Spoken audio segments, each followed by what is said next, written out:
नुआपड़ा जिला सिनापाली ब्लॉक अंतर्गत पलसापड़ा सोमनाथ खेल पड़ियाठारे चलिथिबा नुआ और युव ओडिशा क्रीड़ा उत्सव फुटबॉल और भलीबॉल खेल में चटियागुड़ा चैंपियन होइथिबा जणा पड़िछि।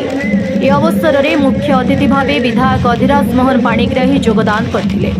सम्मानित अतिथि भावे ब्लॉक अध्यक्षा माधुरी माझी, उपाध्यक्षा मीना घिबेला, बीडीओ सर्वेश्वर जाल, आईआईसी रश्मिता प्रधान, सरपंच संघ सभापति खुटुराम सुनानी, समिति सभ्य मनीष पटेल, पूर्वतन जिला परिषद लिंगराज घिबेला प्रमुख मंचासीन थिले।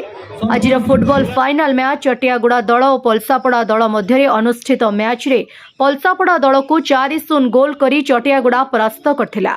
फल नुआ और युव ओडिशा क्रीड़ा उत्सव में चटियागुड़ा दल को चैंपियन घोषणा करा जायतिला। उक्त प्रतियोगिता रे रेफरी भावे डोलामणि बच्छा और असिस्टेंट रेफरी भावे चंद्र तुषार दायित्व तुलाइथिले। धारा विवरणी रे बिजू सेठी, आलोक पाणिग्राही और परेश पाणिग्राही धारा विवरणी प्रदान करथिले। सेही बड़ी वॉलीबॉल मैच रे मध्य चटियागुड़ा दल चैंपियन होइथिला। Sinapali hospital team runners up होइथिला। एही कार्यक्रम को सफल करिबारे सिनापाली ब्लॉक प्रशासन अधिकारी कर्मचारी प्रमुख भूमिका तुलाइथिले। ये आम खेलाड़ी भाई मानकर लुकायित प्रतिभा के लोकलोचन के आनबार लगी आम राज्य सरकार बहुत पदक्षेप नहीं।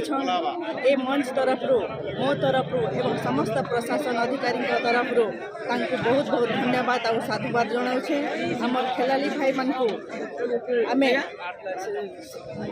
ये माटीर एवं जिलार ना रखिक से राज्य स्तर में केति खेल दक्षता प्रदर्शन करें ए जिलार ना रखिए आम प्रोत्साहित करूँ। आज आम प्रशासन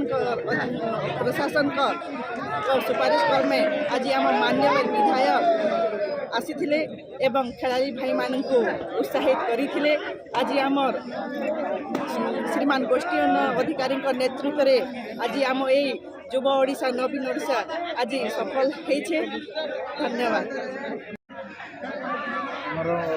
राज्य सरकार तत्वावधान में सारा जिले में आमर स्पोर्ट्स कंपटीशन नुआ और स्कीम जरिया युव ओडिशा नवीन ओडिशार कार्यक्रम चली से हिसाब से आमर सिनापाली अंचल में गत 21 तारीख रु 24 तारीख जाए पर्यायक्रम अच्छी आमर सिनापाली आम 6टी ग्राउंड प्रतियोगिता करूँ।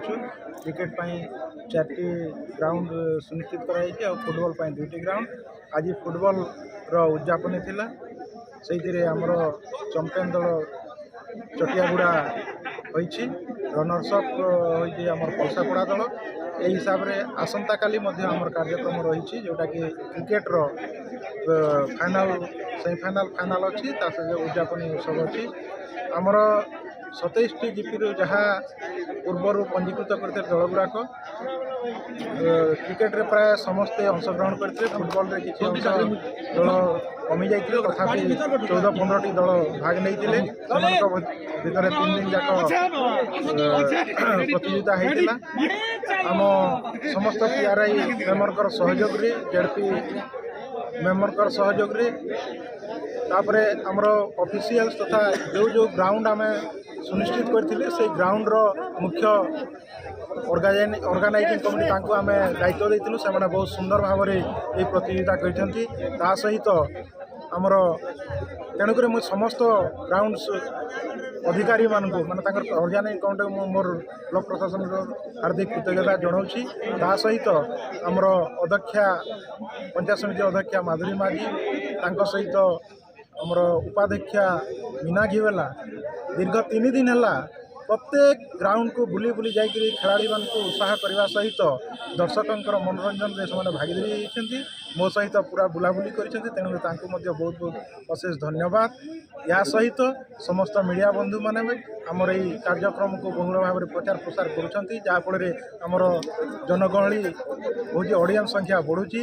तेणुक आमर प्रेस मीडिया प्रिंट मीडिया को अनुरोध करी काली जो आमर उद्यापन उत्सव अच्छी क्रिकेट्र से भी जमी बहुल प्रसार हुए। निश्चित रूप से आम युवक मान गोटे बहुत सुंदर कार्यक्रम जे नवीन ओडिशा युव ओडिशा नुआ ओडिशार कार्यक्रम आज फुटबॉल उद्यापन दिवस था। खड़िया आमर सिनापाली आमर पंचायत समितिर बीडीओ महाशय जे ऑर्गेनाइजिंग सेक्रेटरी थे आमर कार्यक्रम बहुत सुंदर भाव में आयोजन करते। एवं एते उत्साहित युवक विशेषकर आमर उपांत अंचल मान को जिते प्रतिभाशाली खिलाड़ी मैंने अच्छा अन्वेषण करवार ये गोटे अभिनव प्रयास सरकार निश्चित रूप से स्वागत दूचे किंतु अनुरोध करुचे सरकार को जे ये कार्यक्रम को कंटिन्यूटी करंतु दीर्घायु करंतु आमर अंचल बहुत प्रतिभाशाली खिलाड़ी मैंने यार द्वारा उपकृत हे सरकार पाखे यहाँ दाबी करूँ। सर अभियोग हो प्लेयर मन जर्सी नहीं मिलबार अधा पिला अटेंड कर नहीं पारे से विषय क्या कहे सर? देखो यहाँ गोटे नुआ कार्यक्रम गोटे एत बड़ इवेंट सारा ओडिशा रे गोटे इवेंट होची से इवेंट रे किसी ना किसी को जगह गोटे भूल चूक रहे आम निश्चित रूप से आगामी दिन में तार विषय आलोचना करूँ और जहाँ सब त्रुटि रही जाइए कार्यक्रम गुड़ाक आम आलोकपात कर आगामी दिन में पिला माने केमती सुंदर भाव में खेली पारे उपभोग करेंगे और पार्टिसिपेशन केमती आहरी संख्यार बढ़ो तार उपरे विचार कर। नुआपड़ा जिल्लारू जगन्नाथ सागर रिपोर्ट ओडिशा हाइलाइट समाचार।